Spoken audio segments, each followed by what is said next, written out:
A man who can make you laugh and cook delicious food for you is a dream fit.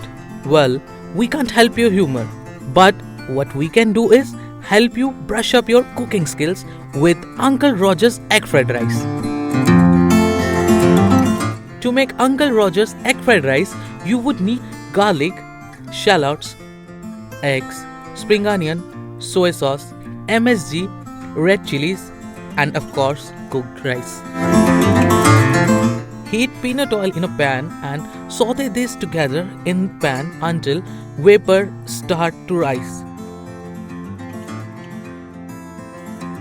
Once the veggies have been cooked, add 2 slightly beaten eggs to the pan and cook it with the other ingredients. Cook your rice in chicken stock for the authentic Uncle Roger flavors. Add rice to the pan, follow it up with soy sauce and sesame oil for the authentic Asian taste. And the rice emits a smell that makes it hard to resist.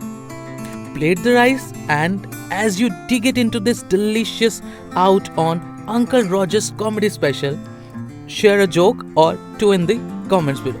Thanks for watching.